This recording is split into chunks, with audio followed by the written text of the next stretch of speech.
Hey, what's up, guys? It's your boy, Nails Speaking Life, aka Nails, the Life Speaker, your neighborhood biggest hope dealer. Let's get to it. So, check it. Like you see in the video, like you see in the description, in the title, we're going to be talking about making money, a lot of money, subcontracting. Y'all hear me? Subcontracting. So let's get right into it. First of all, I do want to say my usual spill, man. Hey, let's keep this going. Progressing is progression. Progression is progressing. You know what I'm saying? As long as we're moving forward and we're speaking life into one another, we're definitely progressing, y'all. Um, I definitely want to say a quick shout out to all my lifers out there that have already subscribed. If you haven't, go ahead and hit that like button and go ahead and subscribe to your boy. I promise I put nothing out but great content, informative content, edifying content, content that will do something for you and your family for generations to come. All right? So without further ado, let's talk about it. Now, this is something that I wanted to come back to speak with you guys about. As you remember in the beginning, this is one of my streams of income that I do have coming in. One of my main streams, actually, which is my janitorial service. I've had my janitorial service. Not going to go into a whole spiel. I have that in the old video, but I started my janitorial company back in 2019, September to be exact, which was right before March of 2020, I'm sorry, when the pandemic hit. So it was actually kind of a great time for my business, bad time for the situation of what was going on in the world. But my business was able to thrive off of that time frame because you know people needed cleaning services. Once we started going back to works, back to businesses, back to stores, when everyday life started to happen again, people wanted to be safe. So it was a big push, a big move for cleaning, for disinfecting, for electrostatic spraying, all this type of things that would actually clear the room of any type of viruses or bacteria that would be there. Now, what I do want to say is that since then I've had to find a way to compact my business to where it didn't take so much of my time. So, as you already know from my videos that I do, guys, we talk about what? We talk about multiple streams of income, okay? And we talked about the only way you're going to get these multiple streams of income to be effective is if they're not requiring too much of your time physically, okay? Why is that being? Because the more physical you are with work, the more it's taking your time up, the more you won't have the energy or the time to multifaceted your income streams. So it's gonna put a noose around your time to be able to do these things. Okay, so what you want to do is find ways, find areas, find businesses, find things that you can do to make money that is residual, but that is also that doesn't require a lot of physical work. That doesn't require too much of your time. All right. Now, when I started this business, it was just me and my family. Okay, it's me and my wife, my three daughters, and we went out and as I was getting contracts and things like that, we would work them. Now, I had to start, of course, picking up employees. It wasn't hard because people were looking for work, especially during that time, because a lot of companies, um, you know, well, I'll tell you like this: a lot of people were afraid to go back to work. Some people have found other things to do. Okay, they liked their freedom that they were given once the pandemic hit. It kind of gave people a new way of thinking, a new way of understanding they can make money without consuming their whole day working for somebody.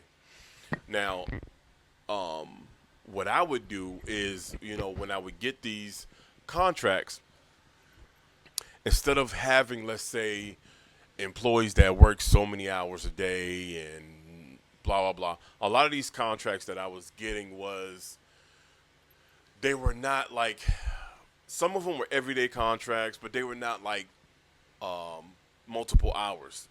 Okay, meaning it wasn't a regular 9 to 5.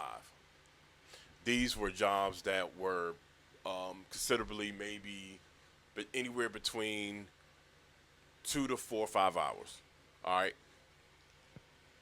the 5 hours it's a big, huge job. Okay, most of the time, these jobs that were given, you can knock them out probably 45 minutes to an hour and a half. Okay, if you're going in there doing what you got to do and getting out. Now, also in this aspect, these are jobs that I was getting contracts for, where I was able um, to give a complete contractor's price for the month of what I was working that job for. So if it was a 2 time a month clean, or a 5 day a week clean, or once a week clean, 3 times a week clean, I was able to get a total number, a total estimate for the whole month. Okay.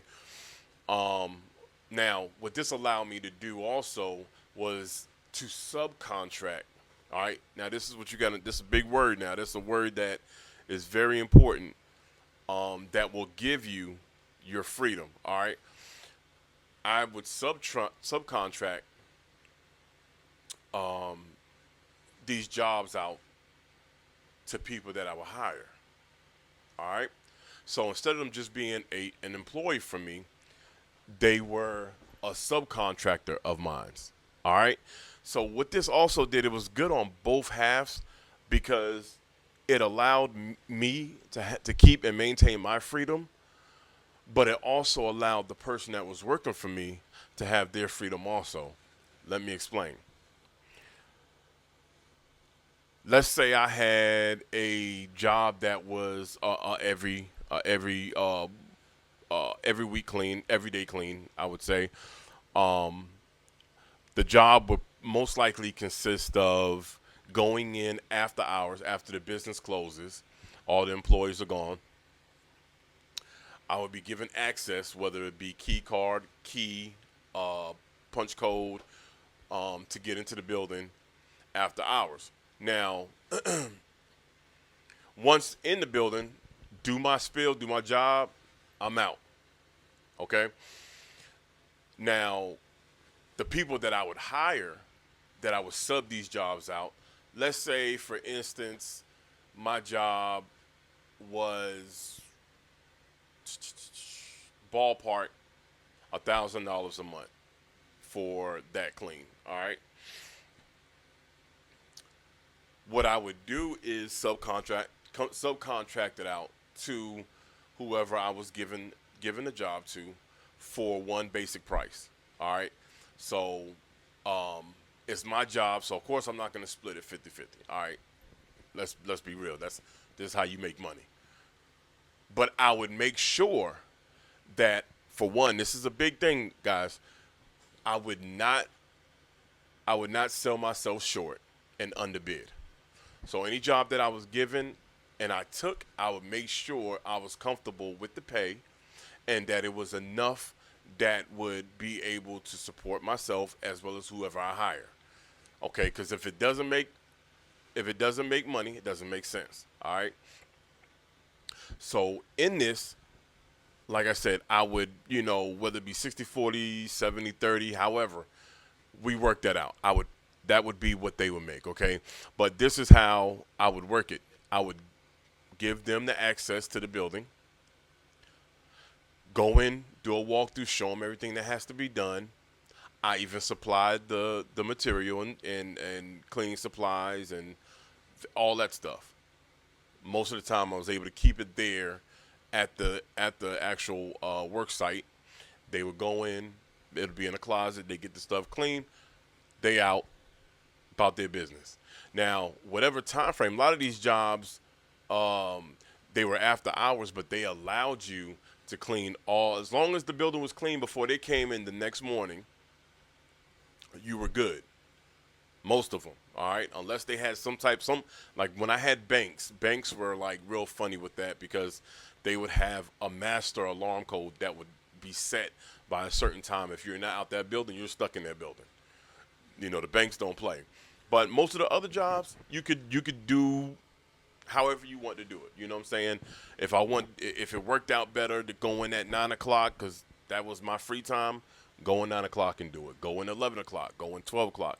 So I've even had people because they didn't get off until late. They will go in like 1 or 2 o'clock in the morning and clean. Hey, it works. As long as you get the job done before they come in, you're fine. All right. So in this, that allowed the freedom for me to be able to multi job task with multiple jobs that I was given, contracts that I was given.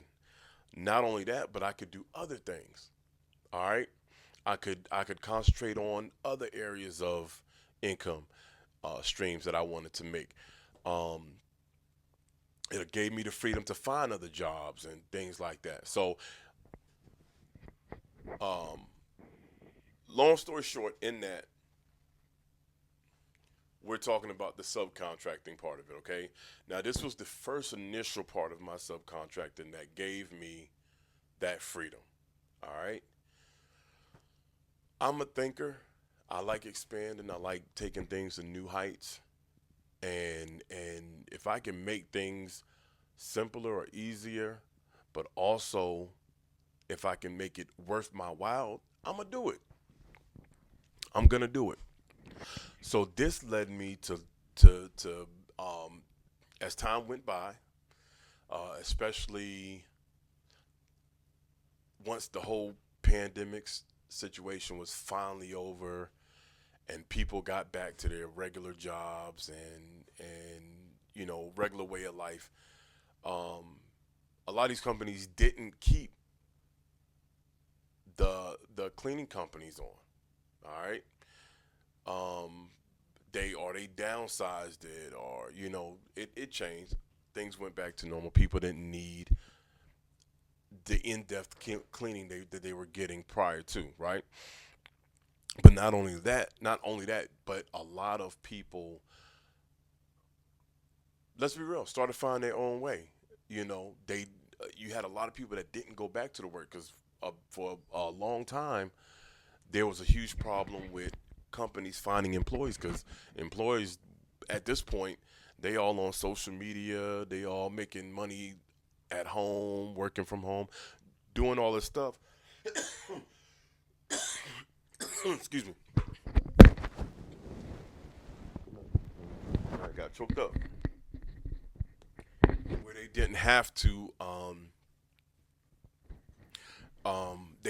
they they didn't want to go back to work and actually be enslaved to being inside a building and working for somebody multiple hours a day. But you still had companies, you still had businesses that needed employees. Now, when it came down to the cleaning business, all right, we were able to. Um, it allowed. I had to take it to a different um, portion of my business that would gear to me being able to get more contracts, get more jobs. But because the turnover rate was so bad with employees, you know, because now people were like they didn't feel like they had to do these things, so it may be harder to find employees that were trustworthy, that would stay long enough, and you would have to go back through trying to find other employees. But people aren't looking for jobs because they found other areas that they chose to do. Now we still had to figure out something. So what this caused me to do is, what we're talking about is subcontracting, right? But we're talking about third party subcontracting.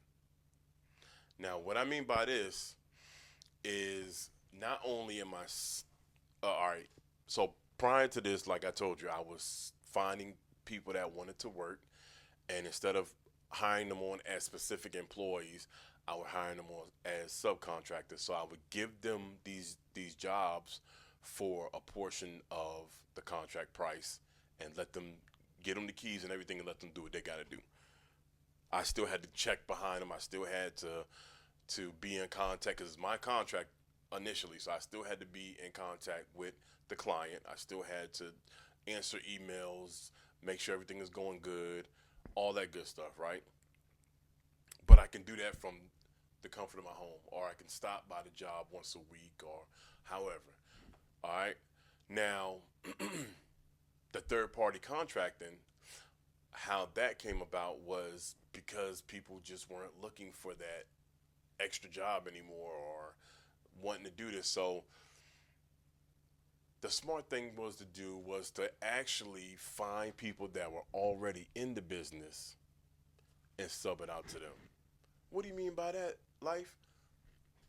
I'm gonna tell you. What I mean by that, Lifers, is this: I would get a contract, all right, get all the bases of the contract, this and that, boom, boom, boom. I would find a small business, not a big business, a big commercial cleaning company. I would find someone that was like in my status, where they were pretty much working for themselves and they had a small business. Okay, I would find those companies because they are listed on Google. All right, I would call them. Hey, are you guys looking for work? Can you guys handle more contracts? All right, I would initially look for companies that were at least, because it would tell you whether they were, you know, whether they were in business, for how long they were in business. What I'm trying to say. So I would try to find somebody that was experienced, and then I would still test them out. So when I'm talking to them, I would, ask them, how do they clean, what do they use, things like that. What jobs have they done already? What kind of jobs? So I was still kind of interviewing. Long story short, once I find that business, it didn't take long, because these companies want jobs, they want contracts. I would, hey, I have more work than I can handle.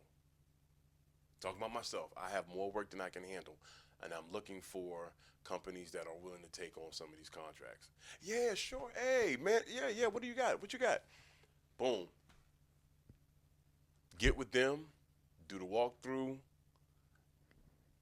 Long as everything checked out, handed them the keys and the access, tell them when they had to do it.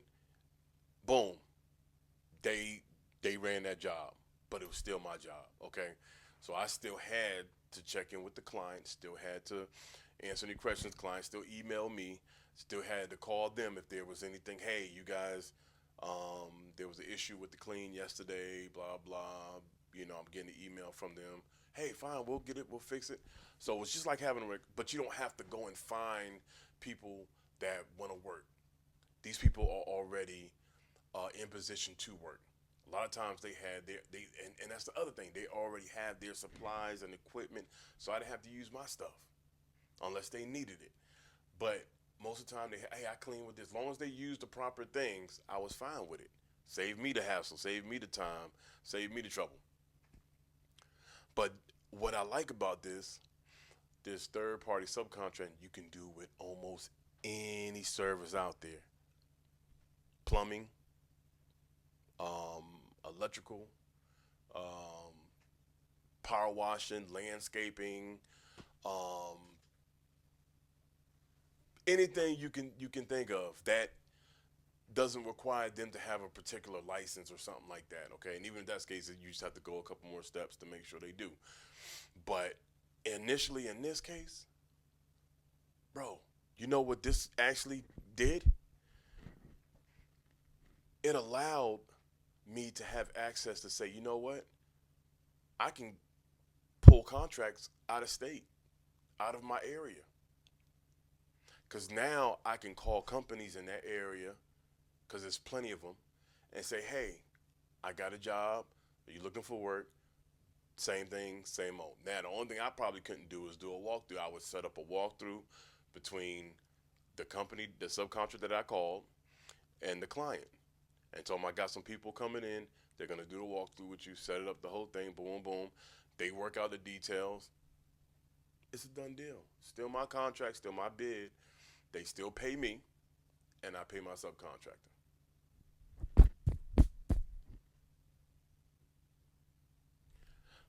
That's what I'm talking about. Because if you have that mindset of thinking, there's it's endless to where you can go. These are how a lot of these other people are making their money from third partying things out, from being the middleman. They do no work pretty much. They do some paperwork, which might cause you to do a couple emails a day or a couple emails a week, and that's it. But you still got your time, you still got your day, you still got a whole segment of day that you can dedicate to bringing other income in, concentrating on other avenues of income, or enjoying it with your family. However you want to do that. But that's what I wanted to push out to you guys today, because this has definitely been a win-win situation in my business. All right. Um, I do, as far as my service job, it's the janitorial. But like I said, you can use the same concept if you do something else. If your trade is something else, or your company has, you can use this same technique and earn more money, earn more contracts, and not have to go through the hassle of having trying to find a bunch of employees and having to go through finding new employees, getting rid of that employee, finding new employee, or even having to teach. Because that's the other thing you got to do when you hire these people. You got to train them, because a lot of them don't know how to do the job at task the way they think they do, but the way you need it done professionally. I don't know how many people I would hire cleaning. I'm talking about just off the streets, people that just want to work, and they're like, "Hey, yeah, yeah, and they say they can clean because they clean their house or they've done clean. It's not the same. I get it. It's ideal. The concept is there, but it's not. When you clean professionally, it's things that you have to do, techniques that you have to use to clean properly, and people just don't do that. Because when these clients, if they know anything about it and they know what they're looking for, if it's not cleaned a certain way, they're gonna be able to tell. You're gonna get complaints, and you're gonna have to compensate the client, or you may just wind up losing that client. So those are the things that you would have to worry about. So when you just subcontract it out to professionals already, people that have already been in business, that have already been doing the trade that you've been doing, guess what? You ain't got to teach them. You just have to make sure they understand that your name is on it, and they need to be doing a professional job, and you can, you know, do a checklist with them to make sure they are. But it's a lot easier than trying to train a whole new person to do it. Okay. So that's my time, guys. I hope you guys something. Um, I'll be coming back with more. You know what I'm saying? I appreciate y'all rocking with me. Please let me know in the comments if this is helping you, if there's any other questions, if you just want to say what's up, if you want to say keep rocking, if you want to say let's go, throw some L's up in the comments. Let me know y'all with me. If y'all with me to this point, I appreciate you. I love you guys. Remember, progression is progressing. I said that wrong. Progression is progressing, and progressing is progression, guys. Each one teach one. Blessings to y'all, and we'll be back on the next one. So until then, it's your boy Nails Speaking Life, aka Nails, the Life Speaker, your neighborhood's neighborhood biggest hope dealer. Let's go.